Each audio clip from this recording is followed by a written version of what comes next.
종합부동산세 270조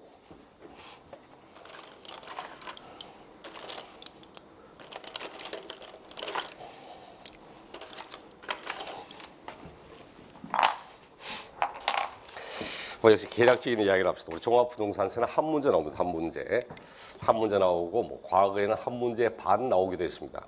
한 문제 반 문제 어떻게 냅니까? 반 문제를 어떻게 내죠?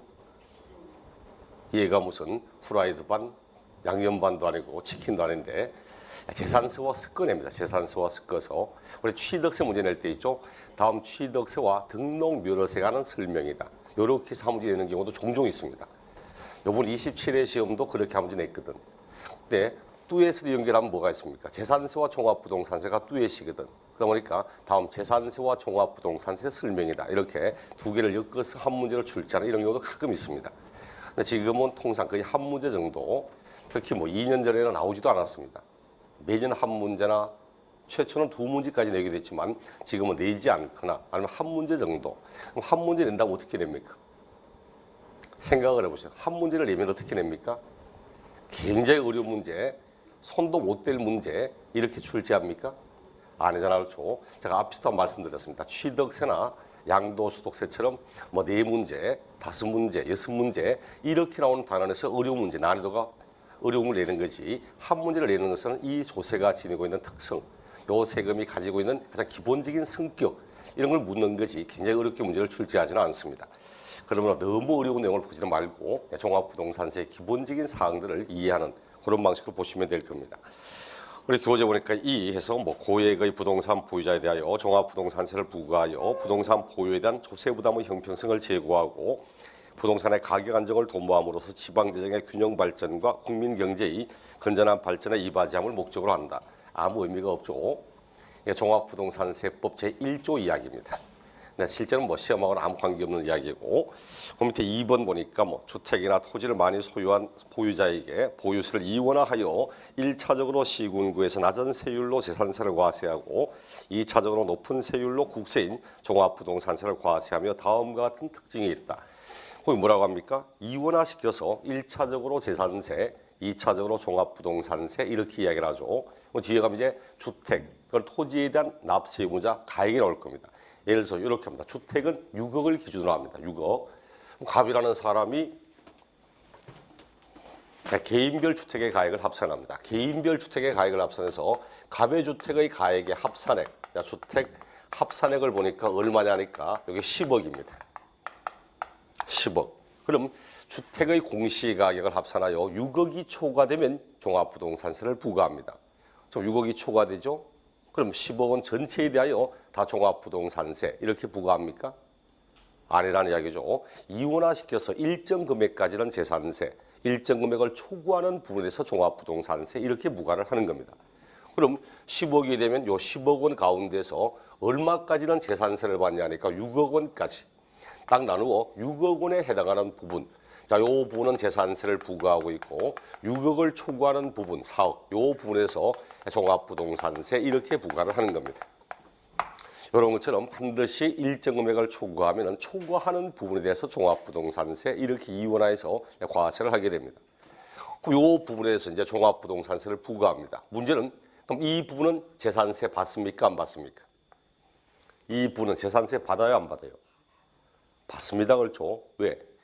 예를 들어서 10억은 10억인데 어떻게 돼요 10억이냐니까 이것이 구로구에 있는 집 여기에 3억짜리 하나가 있고 또다시 분당에 있는 집 경기도 분당에 있는 집 뭐 4억짜리 하나 있고 그럼 수원에 하나 가지고 있고 3억짜리 하나 있다 이렇게 해서 10억짜리라는 이야기입니다.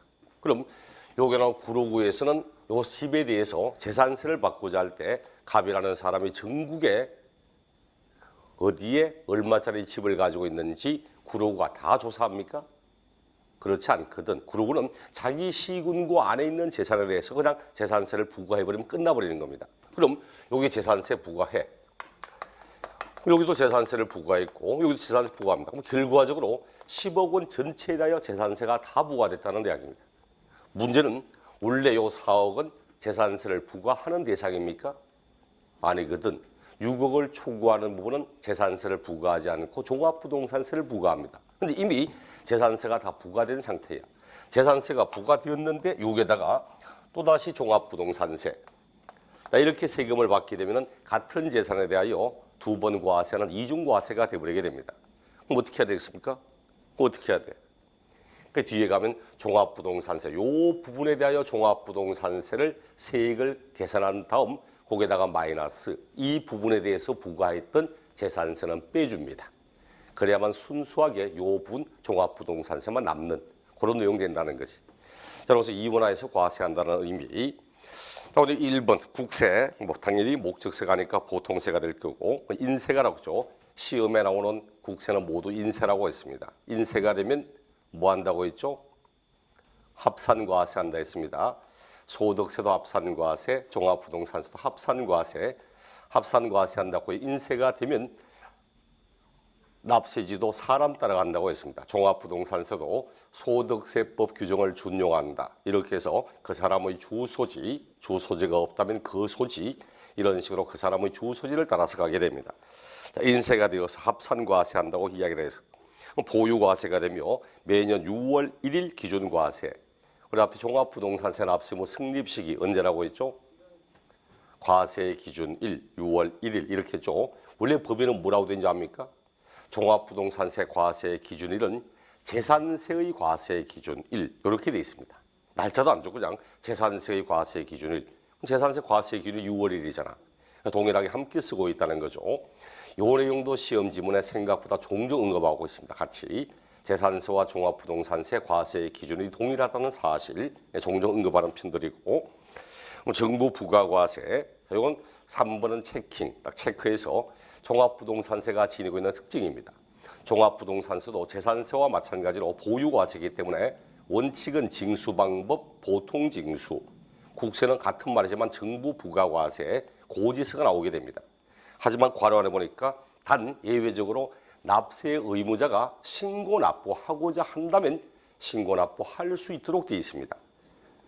그럼 표현하면 어떻게 되죠? 재산세 이렇게. 재산세는 보통 징수의 방법으로만 징수된다. OX. 맞습니다. X가 아니고 맞는 지문입니다. 재산세는 보통 징수로만 징수가 됩니다.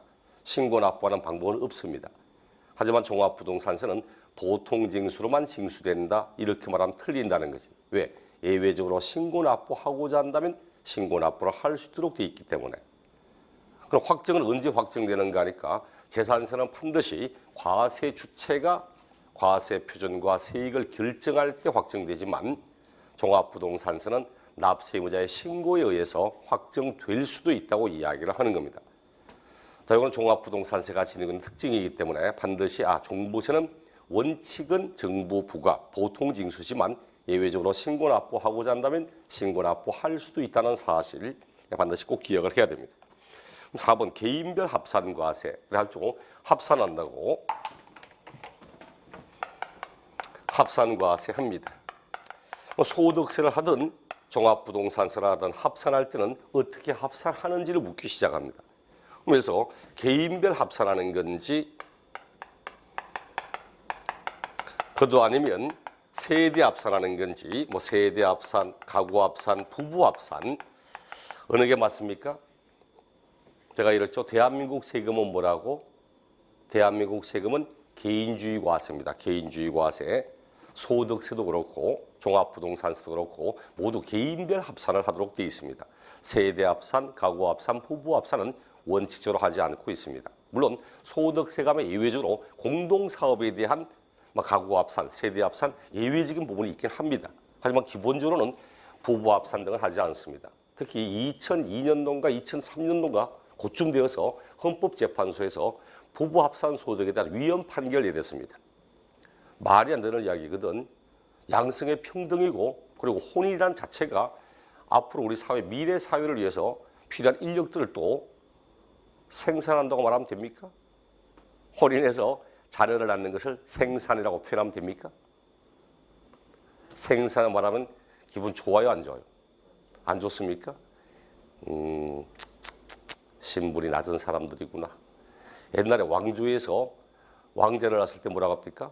왕자씨를 생산했다고 합니다. 생산. 왕자실을 생산했다고 말하지 출산했다고 말하지 않습니다. 실제로 사람이 할 수 있는 내용 가운데서 생산이라는 것은 굉장히 중요한 역할이거든. 그러니까 옛날도 왕자실을 생산했다고 말하지 생산했다고 말한다고 해서 기분 나쁘다 이게 아니거든. 사실은 생산 자체의 의미가 상당히 좋은 의미였기 때문에 옛날에 궁궐에서도 생산했다 이런 말했지. 근데 어쨌든 뭐야. 이세를 위해서도 혼인은 꼭 필요한 부분이든 사람이 존속하기 위해서 누가 그런 이야기가 돼. 앞으로 4차 전쟁 때 4차 세계전쟁이 터지면 누가 이기는가? 쪽수가 많은 나라가 이긴답니다. 쪽수 많은 나라가 이길 거랍니다. 그만큼 현재 점점 전 세계가 노후화되기 시작하고 새로운 인력들은 점점 나오지 않고 있고 대한민국도 너무 빨리 노령화되고 있잖아. 그러니까 결국은 수명은 늘어나고 있고 이제 평균 연령이 거의 뭐 80세, 90세 저도 많이 느낍니다. 옛날에 아시는 분들이 이제 집에 뭐 아버님이나 할아버님 돌아가실 때 제 불과 뭐 한 20년 전에도 한 70, 한 6, 7세 돌아가시고 이러면 저희 찾아가서 아이고 호상이라고 말했어. 호상이라고. 요즘 70, 한 5, 6세 돌아가셨다 찾아가서 아이고 오래 사셨네. 호상이네. 이래 말하는 순간 지가 그날 장례칩니다. 막 뒤집니다. 그만큼 요즘은 80초에 돌아가셔도 아이고 뭐 사실 만큼 사셨는데 이런 말하기가 참 힘들더라고. 그만큼 수명은 많이 늘어나는데 문제는 애들이 없어요. 실제로 밑에 애들이. 제 초등학교 때는 제 반에 한 반 67명 그렇습니다. 꽉 찬 반은 70명까지 해서 애가 너무 많아서 저희는 2부제 수업했습니다. 제 같은 경우는 2부제 수업을 해서 주간반, 야간반 있고 이래서 야간반 없지만 2시간 뒤에 학교 가기도 하고 이랬습니다. 제 초등학교 때 우리 학교에 지금 동기가 1000명입니다. 1000명. 6학년 14반까지 한 반에 70명 가까이 그런 식인데 지금 뭐야 한 반에 보통 보면은 뭐 20몇 명, 30몇 명 거기다가 학급 인원도 한 학기당 뭐 한 학년당 뭐 서너 반 정도 요밖에 안 되거든. 그만큼 사람이 없습니다. 그러다 보니까 문제는 그런 식으로 혼인했다고 해서 혼인하지 않은 자보다 세금에 관한 내용을 부담을 준다면 이건 좀 문제가 생기거든. 그 위헌 판결에 대해서 지금은 개인별 앞서납니다. 자, 요 이야기 하는 이유가 뭐냐니까 앞으로 재산세에 관한 토지의 종합합산 토지, 별도합산 토지, 소득세, 양도소득세, 종합부동산세 모두 합산은 개인별 합산합니다. 그제 그럼 작년도 문제가 뭐냐니까 이겁니다. 2015년도 문제가 자 10억이 있어. 10억이 있는데 요 10억이 부부가 갑과 을이 공동으로 균등 지분으로 소유하고 있답니다. 갑과 을이 부부인데 균등 지분으로 종합부동산세 납세 의무가 있다 없다. 있다 없다. 없잖아. 갑과 을이 균등 지분으로 가지고 있다면 요 금액이 얼마가 됩니까? 5억. 5억. 개인별 재산 가액은 5억밖에 되지 않습니다. 6억이 초과되지 않잖아. 이럴 때는 종합부동산세 납세 의무가 없는 겁니다. 그 집을 살 때 있죠. 좀 고가라고 요즘 서울에 집 사면서 뭐 10억 정도를 뭐 고가라고 말하기는 조금 애매한 것 같은데 요즘은 아예. 근데 지금 10억짜리, 11억짜리, 12억짜리 이런 집을 살 때 한 사람 이름으로 사면 종합부동산세 냅니다. 근데 부부의 공동 소유로 이 집을 취득하면 종합부동산세를 피할 수 있다는 이야기입니다. 또 이걸 팔았을 때 있죠. 팔았을 때 양도소득세도 그래. 양도소득세 이렇게 만약 취득을 해봐. 내가 이 집을 샀다가 팔았을 때 양도 차익이 예를 들어 4억이 나왔다.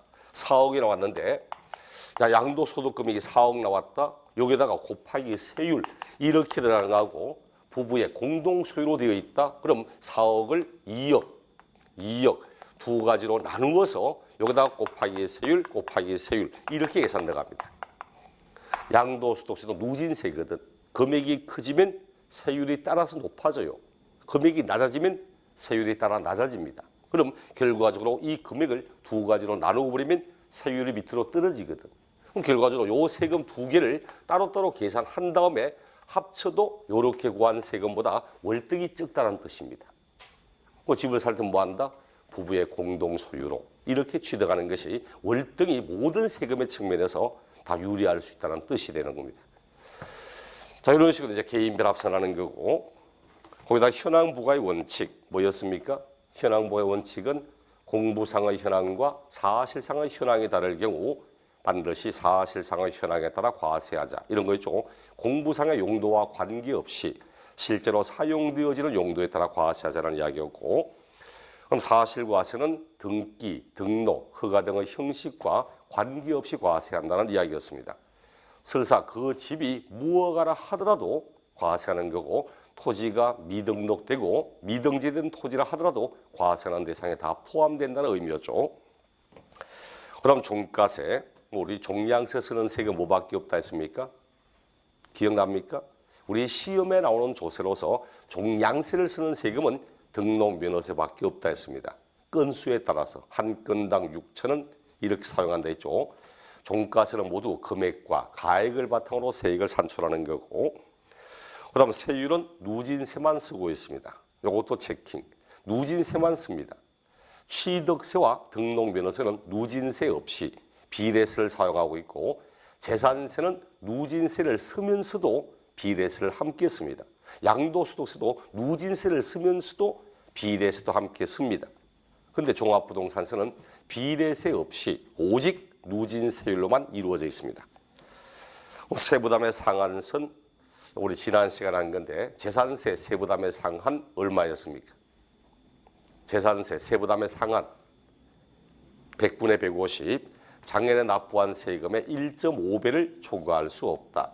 다만 주택에 대해서만큼은 공시가격 3억 이하일 때는 100분의 105, 3억 초과 6억 이하일 때는 100분의 110, 6억을 초과하면 100분의 130, 이게 재산세였습니다.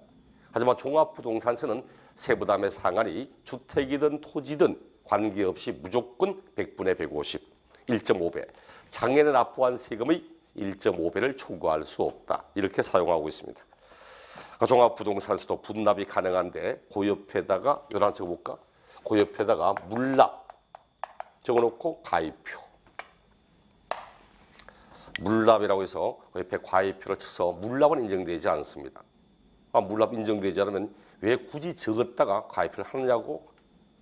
작년까지는 물납이 인정됐습니다. 작년까지는. 2015년까지는 물납이 인정됐는데, 올해 들어서 2016년도 3월 달에 와서 물납 제도를 폐지했습니다. 차라리 2016년 1월 1일부터 폐지가 됐다면 교재에서도 대부분의 교재가 물납이 없다는 내용이 나왔을 텐데, 대부분의 책들이 다 출판되고 난 뒤에 3월 달에 개정되면서 물납 제도가 폐지됐다고 개정되면서 대부분의 책들이 다 물납을 담고 있었습니다. 근데 문제는 뭔지 압니까? 원래 나왔던 문제, 원래 종합부동산세 정답이 뭐냐? 물납이 인정된다고. 틀렸다, 정답. 그게 원래 종합부동산세 한 문제 나왔는데 그게 정답이었습니다.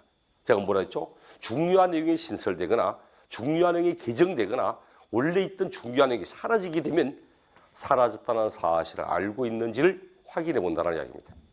그럼 아마 내년에는 이게 나올 확률이 많아 보이지 않지만, 그래도 혹시나 종합부동산세는 분납은 인정되지만 물납은 인정되지 않는다.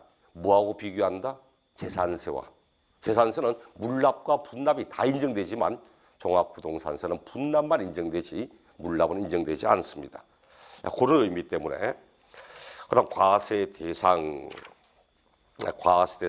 뭐 제가 적어놓고 쭉 옆에 보기 편하라고 다 정리한다고 하는데 오히려 보니까 더 복잡해 보이네. 간략하게 보세요.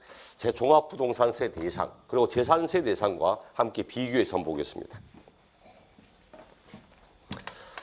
다 재산세 대상이 되는 과세 대상 부동산. 지난 시간 배웠던 거 복습한다는 의미에서 재산세가 부과되는 대상의 부동산 뭐뭐 있습니까? 재산세는 토지, 건축물, 주택, 선박, 항공기 이 5가지에 대해서 재산세 부과하죠. 그럼 부동산 하니까 일단 선박, 항공기 빼고 재산세 대상이 되는 부동산은 첫째 주택. 재산세에서 주택은 무엇으로 구분합니까? 어떤 주택과 어떤 주택? 재산세 주택이란 별장인 주택과 별장이 아닌 주택 이렇게 구분합니다. 재산세에서 주택은 별장인 주택과 별장 아닌 주택, 이외 주택 이렇게 두 가지로 구분했습니다. 재산세에서 토지는 세 가지 유형이 있었죠. 무슨 토지? 세 가지 유형. 무슨 토지? 종합합산 대상 토지, 별도 합산 대상 토지, 그리고 분리대상 토지,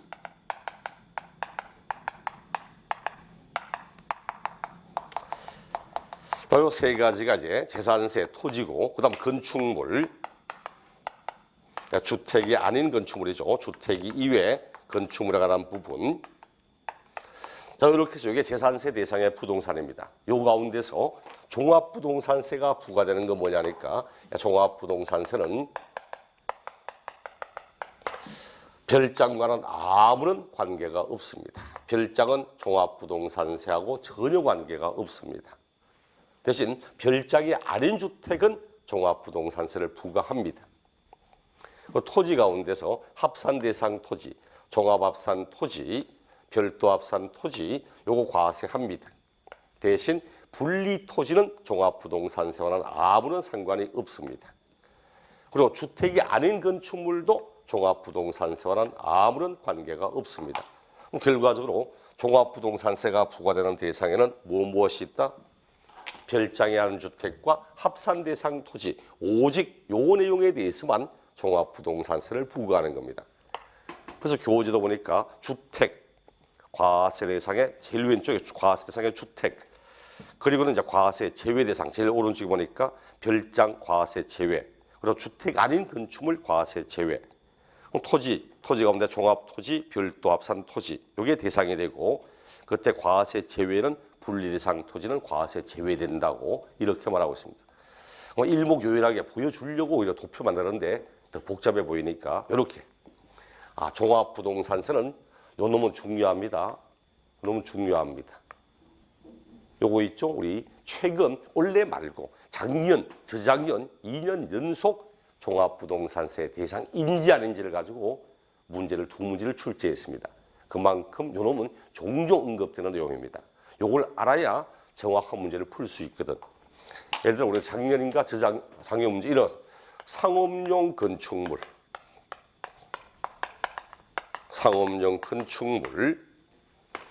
공장용 건축물, 종합부동산세 대상입니까 아닙니까?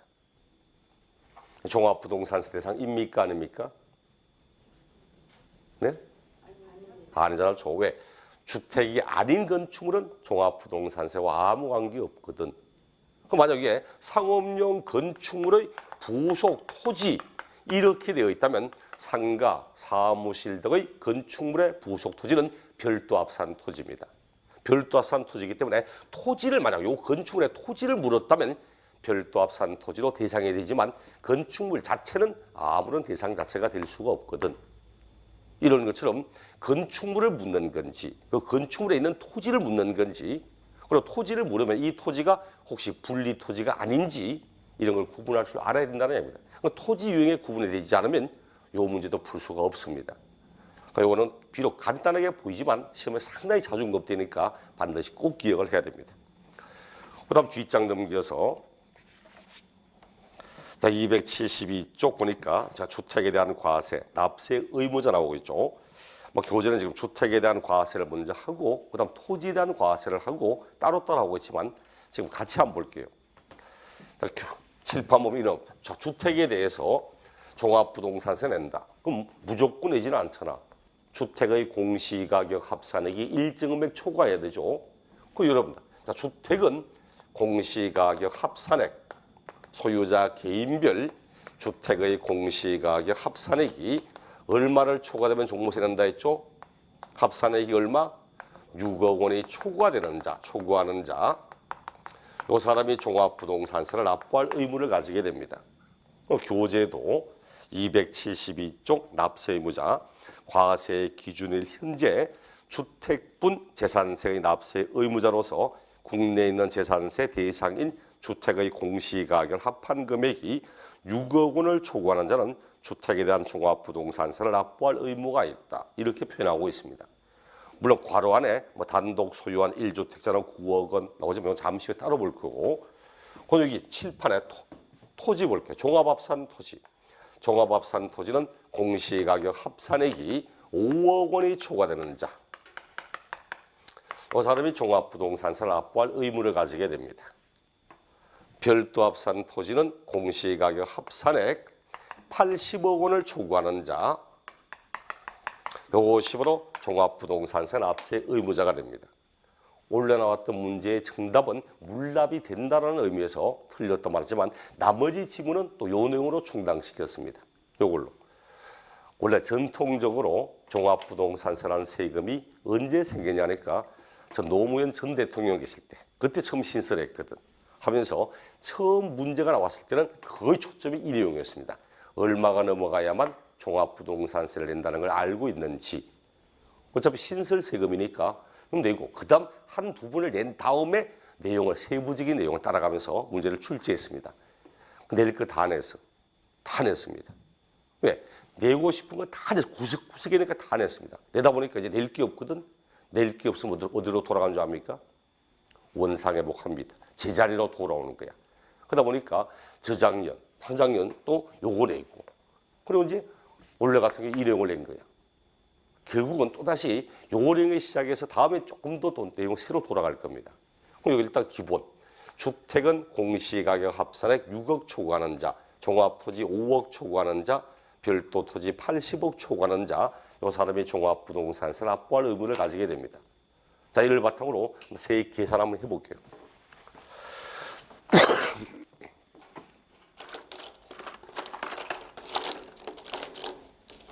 여러분 압니다. 지금은 굉장히 깊은 내용보다 종합부동산세 세액을 어떻게 계산하는지 그 흐름을 아시면 됩니다. 이렇게 자, 주택, 종합토지, 그리고 별도 토지. 자, 주택은 공시가격 합산액, 자, 공시가격의 합산액. 여기도 마찬가지로 이제 공시가격 각각의 합산액. 따로따로 각각에 대해서 합산액을 구한 다음 자, 여기에다가 얼마를 빼버리면 됩니까? 얼마를 빼면 되죠? 주택은 얼마를 빼면 됩니까? 6억 빼면 되죠. 저 앞에 그림 있듯이 내가 합산액이 10억이다. 10억 가운데서 6억까지는 재산세를 내야 되니까 6억을 빼버리고 나면 나머지 남는 금액 4억이 남잖아. 그렇죠?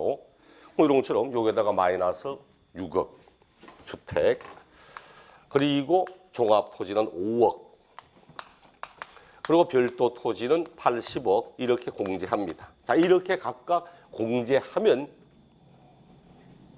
요거 이제 나머지 차액 금액이 나오겠죠. 요게 과세 표준입니까? 이게 과세 표준이 아니거든. 왜? 공시가격 합산액 하지만 이 공시가격이 뭐냐니까 시가 표준액입니다. 시가 표준액. 토지의 시가 표준액 뭐였습니까?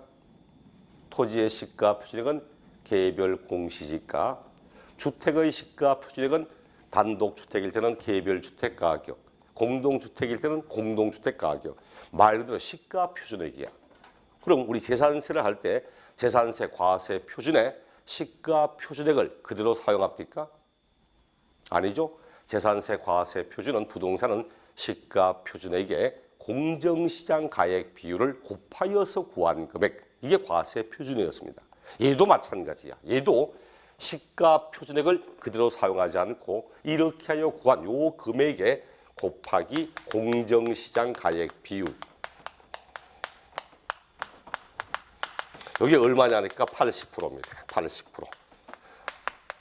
재산세와 틀리죠. 재산세는 공정시장 가액 비율이 주택은 60, 주택이 아닌 건 70. 딱 그렇게 나누어지는데 종합부동산세는 주택을 하든 토지라든 공정시장 가액 비율이 80%입니다. 이렇게 하여 구한 것을 과세 표준이라고 합니다. 과세 표준. 굉장히 좀 복잡해 보이죠? 근데 아니잖아. 왜? 우리 재산세 할 때 뭐랬어? 재산세 시가 표준액이 있다. 요 시가 표준액에 곱하기 공정시장 가액 비율. 이게 과세 표준이듯이 결과적으로 종합부동산세도 요 시가 표준액에 곱하기 공정시장 가액 비율 이런 뜻이거든. 그럼 뭐랑 똑같아. 재산세나 종합부동산세나 과세 표준은 모두 고재산의 시가 표준액에 공정시장 가액 비율을 곱하여서 구한 이 금액을 과세 표준 이렇게 한다는 뜻입니다. 괜히 뭘 빼고 하니까 어렵게 보시면 그게 아니고 그냥 요게 시가 표준액이다. 여기다가 비율을 곱한다. 이게 끝입니다. 자, 이렇게 해서 공정시장 가액 비율을 곱하여 과세 표준 여기다가 곱하기 세율합니다. 세율. 그리고 과세 표준 나오면 세율을 해야 되겠죠.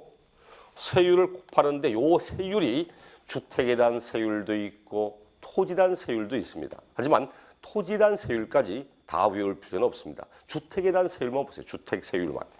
자, 세율에 주택에 대한 세율. 재산세가 얼마였더라? 재산세가 얼마였더라? 이래 물으면 묻는 놈이 나쁜 놈입니다. 대충 씩 지나가놓고는 벌써 외우고 있는 것처럼 물으면 안 되지, 그렇죠? 재산세가 0.1에서 0.4였습니다. 0.1에서 0.4, 4단계 누진세율이었거든. 제가 이건 재산세, 종합부동산 세율을 암기할 수 있도록 이해합니다. 자, 칠판. 0.1, 0.2, 0.3, 0.4. 그렇게 4단계. 그럼 0.1, 0.2, 0.3, 0.4 괄호 뭐 들어가겠습니까? 이 초등학교 때 했던 내용이잖아. 1, 2, 3, 4, 그 다음 괄호에 뭐 들어가야 돼요? 5, 5. 그 이게 0.5. 종합부동산세가 이래 이어지거든. 종부세는. 재산세가 0.1에서 0.2, 0.3, 0.4다. 그럼 바로 바톤이요. 0.5 시작을 합니다. 0.1에서 0.4 몇 배입니까?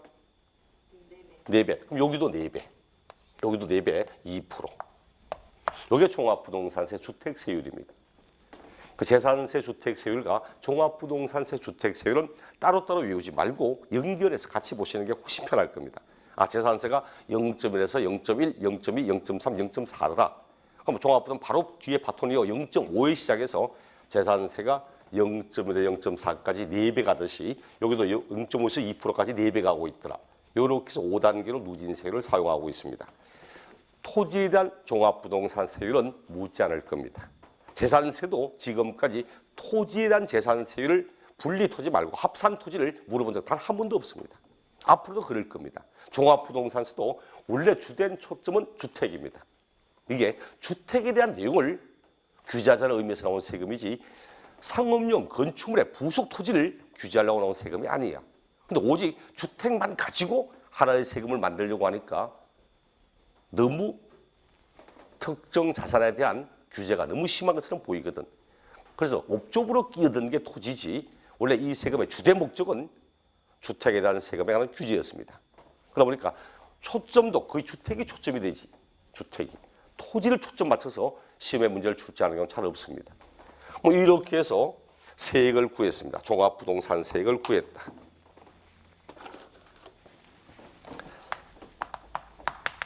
자, 종부세액을 구했는데 자, 앞에 배웠습니다. 여기는 문제는 이미 재산세가 부과된 상태에서 종합부동산세가 또 부과된 부분이거든.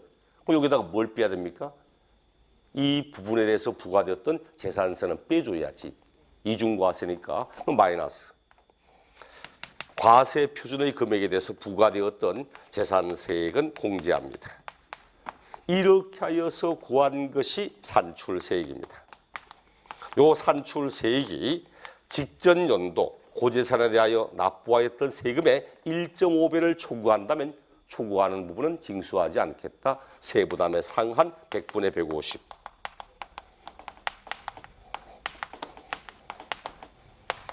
(1.5배) 150%. 요까지가 세액 산출 과정이거든. 여러분 이거 보시면 됩니다. 요거 딱 요거 보시면 종합부동산세는 별장에 하는 주택과 합산 토지에 대하여 과세하고 있더라. 종합부동산세는 주택은 6억, 종부 종합토지는 5억, 별도세는 80억을 초과해야만 종부세를 부과하니까 요 금액까지는 빼고 그렇게 나온 금액의 비율을 곱하여서 과표를 조합한다. 거기다가 세율을 곱해서 세액을 과하지만 이중과세니까 과세 표준금액에 대하여 부과했던 재산세는 뺀다. 그렇게 해서 나오면 이게 세부담의 상한 100분의 150. 이게 종합부동산세 내용의 거의 70% 차지합니다. 이게. 이 내용만 이해하시면 굉장히 쉬워져요. 그러다 보니까 우리 18회인가? 그때 시험은 이렇게 나왔습니다. 괄호를 막 비워서 굉장히 어렵게 보였어. 괄호, 기역, 주택을 묻되 역시 니연, 디귿, 니열, 미음 5개를 괄호를 쫙 펴놓고 다음 중 괄호 안에 들어갈 내용들이 올바르게 연결된 것을 찾아보라고 자, 이런 문제를 출제한 적도 있습니다. 그만큼 요거랑 세액 산출의 과정, 흐름 이런 내용들 잘 보시면 될 겁니다. 우리 교재 272쪽에 양가로 입어 보니까 다음의 주택은 합산 대상의 주택의 범위에 포함하지 아니한다. 합산 배제하는 대상의 주택이 나오고 있습니다. 요 내용만 가지고도 한 문제를 낸 적도 있고 하지만 지금은 굉장히 중요하거나 하지는 않습니다. 물론 정규적인 내용들 할 때 하나하나 세세하게 왜 합산하지 않는지 어떤 것인지 내용을 보겠지만 지금은 전체적으로 종합부동산세라는 세금을 이해하기 위해서 보는 거니까 일단은 패스하고 그다음 과세 표준도 설명드렸고 그다음 요 세대의 범위 잠시 놔두고 뒷장 넘겨보세요. 뒷장 넘겨서 274쪽 주택 세일 및 세액 주택에 대한 종합부동산세율 0.5에서 2% 그렇게 세율을 곱하여 세액을 구한 다음 양가로 입은 주택분 재산세로 부과된 세액, 주택분 과세 표준 금액에 대하여 해당 과세 대상 주택의 주택분 재산세로 부과된 세금은 주택분 종합부동산세액에서 이를 공제한다. 뭔지 아시겠죠? 요거 이야기합니다. 요거 해당 과세 표준에 대하여 부과했던 재산세액은 공제한다. 요거 이야기를 하는 겁니다. 네? 요거 이미 재산세가 부과된 상태에서 종합부동산세가 또 부과되니까 요 부분에 대해서 부과되었던 재산세액은 종부세를 구한 다음 뺀다는 뜻입니다. 네?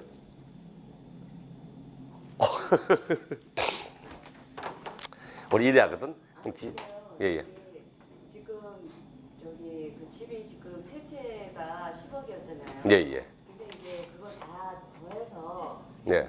6억 이상에 대한 4억이 지금 부과된다는 거잖아요. 그렇죠. 여기 지금 금액이 나온 거잖아요. 예.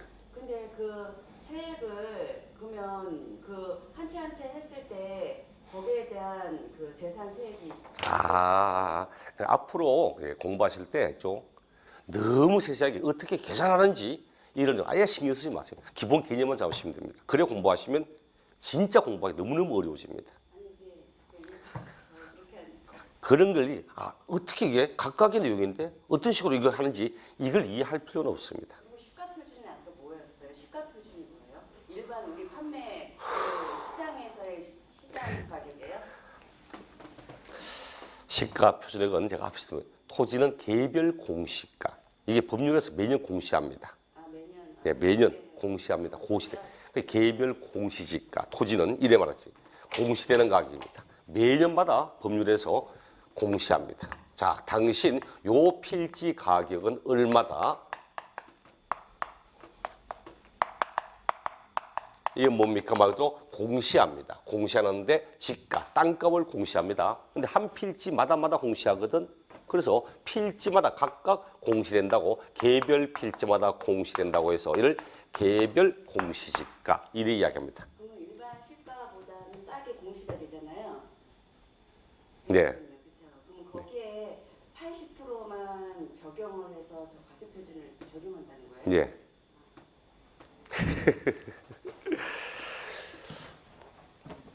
지금은 이제 진짜 이제 실제로 그래서 저게 계산하는 방식이 따로 있습니다. 요 재산세액을 빼내는 방식, 공식 따로 있습니다. 근데 우리 시험은 죽었다 깨어나도 그런 거 안 나오거든. 그럼 머릿속에는 뭐냐니까 이렇게 하고 있더라. 공시가격을 합한 다음 말 그대로 우리 방금 하신 것처럼 현실적으로 거래된 시가를 말하는 게 아니고 법률에서 공시하고 있는 그 공시가격을 합산하여서 나온 금액에 흔히 말 기준시가라고 말하면 됩니다. 기준시가. 주택의 기준시가, 토지의 기준시가, 지방세나 시가 표준액, 그놈의 금액을 합산한 다음에 이런 식으로 계산을 한다는 뜻입니다. 이제 산출세액을 구하고 이렇게 해서 세율 쭉 나오지. 재산세를 빼고 세부담의 상한을 구하고 이렇게 하는 겁니다. 근데 문제는 이제 1세대 1주택이라는 거 1세대 뒤에 토지도 똑같습니다. 따로 안 보겠습니다. 토지는 어차피 똑같은 내용을 말하고 있기 때문에 근데 1세대 1주택에 대해서는 별도의 특례를 인정하고 있습니다. 1세대 1주택만큼은. 근데 그 1세대 1주택도 뒤에 가서 별도로 따로 보시면 될 겁니다. 뒷장 넘겨서 우리 276쪽 토지에 대한 과세 똑같습니다. 방법은 납세 의무자도 판금했고 과세 표준 세율 결국은 방금 앞에 그렸던 칠판의 요 흐름 그대로 같이 따라가면서 이야기를 하고 있습니다. 그다음 마지막 뒷장 278쪽 보니까 부가와 징수 과세 기준일 6월 1일 납세지는 뭘 따라간다 했습니까? 사람 따라갑니다. 반드시 그 사람의 주소지. 우리 법에는 소득세법 규정을 준용한다고 되어 있죠. 소득세법이 뭐라고 말하니까 그 사람이 거주자라면 그 사람의 주소지, 주소지가 없다면 그 소지 등등등 이렇게 표현하고 있기 때문에 항상 틀리게 될 때는 부동산의 소재지 이래 가지 않도록 물건 따라가면 안 됩니다. 그 사람의 주소지를 따라간다. 납세의무자 주소지 등등등 사람을 따라가야 됩니다. 부가와 징수 앞에 설명드렸죠. 부가징수 원칙은 보통징수, 정부 부과하고 있지만 예외적으로 신고납부하고자 한다면 신고납부도 가능하다는 이야기고, 그다음 가산금 고지서 나왔을 때 고지기한을 내지 않으면 최초로 3%의 가산금을 징수하여서 적용하여 체납 고지서 나오게 되고, 체납 고지서가 나왔음에도 불구하고 내지 않으면 그때부터는 중가산금 매월 1.2%만큼씩을 계속 가산해서 체납 고지서가 나오게 됩니다. 분납, 납부세액 500만 원 넘어가면 분납 신청할 수 있습니다. 재산세도 500만 원 초과되면 분납 신청할 수 있습니다. 나누어 내겠다고. 다만 재산세와 종합부동산세 차이점은 재산세는 나누어 낼 때 납부기한 지난 후 45일 안에 분납하게 할 수 있는데 종합부동산세는 납부기한 지난 후 2월 이내에 분납하게 할 수 있다. 그러니까 분납 기간이 틀려 그렇지 나머지 내용들은 동일합니다. 종합부동산세 뒤에 부가세 뭐 나오는지 알죠? 현재 부동산에 관련된 부가세 두 개밖에 없습니다. 지방교육세 아니면 농어촌특별세 두 개밖에 없잖아. 원래 지방세 뒤에는 지방교육세, 국세 뒤에는 국세가 나와야지. 농어촌특별세 20%가 나오게 됩니다. 비과세, 재산세가 비과세되면 종부세도 비과세합니다. 재산세가 감면되면 종부세도 감면합니다. 그래서 시험에 나올 때는 이러이러한 것은 비과세다 이래 나오지 않고 어떻게 나니까 종합부동산세 비과세 감면은 재산세 규정을 준용하여 사용한다. 그냥 그렇게만 이야기하고 치워버립니다. 그 정도 선까지 보시면 됩니다. 그럼 뒤에 가서 종합부동산세를 따로 이제 보실 필요는 있겠지만 너무 깊은 내용은 오히려 해가 됩니다.